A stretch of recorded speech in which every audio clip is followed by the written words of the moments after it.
Bumabayo. Baka maliit.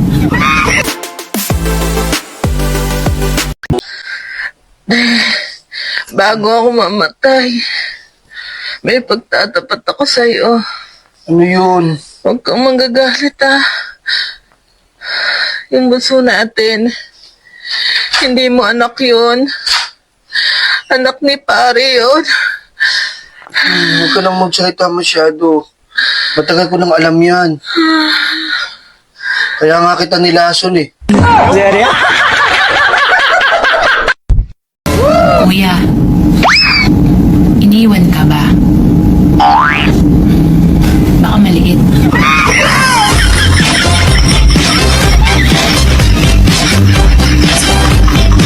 Ang tunay na lalaki. Oh my God! Bumabayo. Hindi ka ba marunong bumili ng saging? Tignan mo nga tong banili mo. Sobrang liit. Mas maliit nga yung saging mo? Nagreklamo ba ako? Magmahal ka ng gwardya. What? Kasi sobrang tigas ng batuta nila.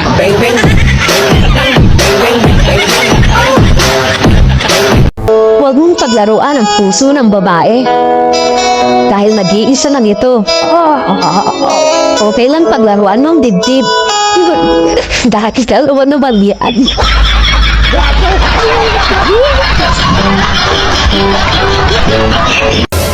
Sa panahon ngayon, panty na lang talaga yung bumababa. Alam mo, para kang Ferrari. Ang sarap sakyan.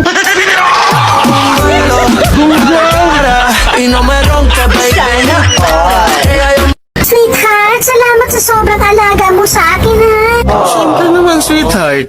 Pero sana magpakita ka rin ng kabaitan sa katulong nating si Inday. Masipag naman yan. O bakit mo naman naitanong?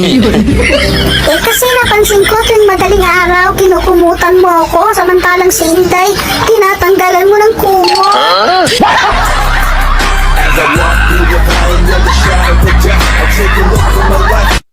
Crush, anong gusto mo sa isang lalaki? Gusto ko yung matipid.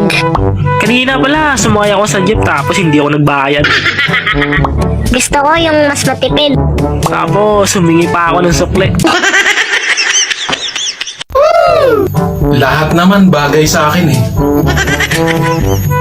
Lalo ka na.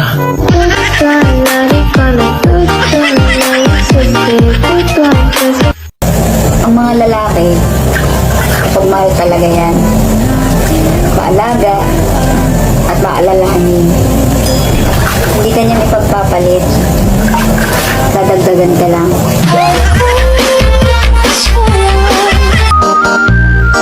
Kung ako ang mag-full tank sa'yo, sigurado, abot langit ang biyahe mo. Promise. Lalandi mo ako, tapos ngayong napol ako, sasabihin mo sa akin, ganun ka lang talaga kasi friendly ka. Kung suntukin ko kaya yung ngala-ngala mo. Manginom ka ba? Baka gusto mo ng pulutan. May mani ako dito.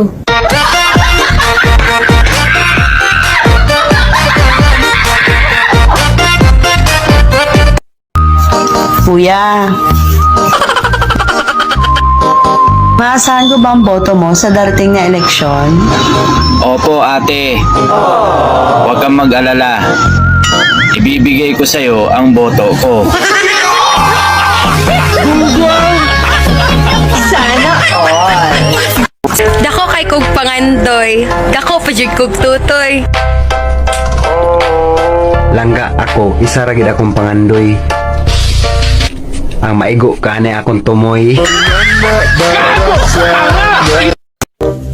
Mr. Raul, kapag nasagot mo ang tatlong tanong ay pwede ka nang makalabas dito sa mental hospital. Opo, Dok. Nasaan ang mata? Nasaan ang tenga? Nasaan ang ilong? Aba, paano mo nagawa yun? Naman! Utak lang, Dok. Utak lang.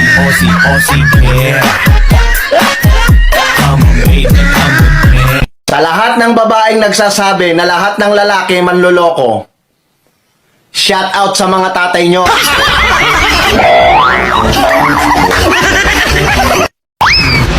O ikaw, ako nga pala yung niloko mo noon. Paano masabi? Eto na ako ngayon. Wow. Naloko na naman.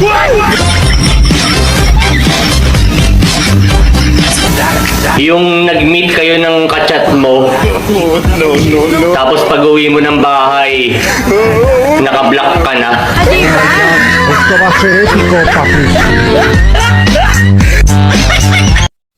Sa TikTok ngayon, palakihan na lang ng didi. Pag maliit ang didi mo, mag-Facebook ka na lang.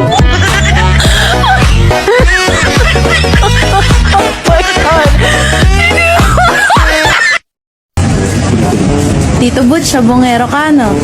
Paano mo nalaman? Galing mo kasing humimas eh.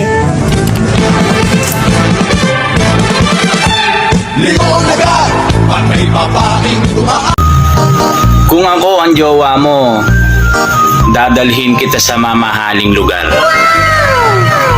Alam mo kung saan? Sa gasoline station.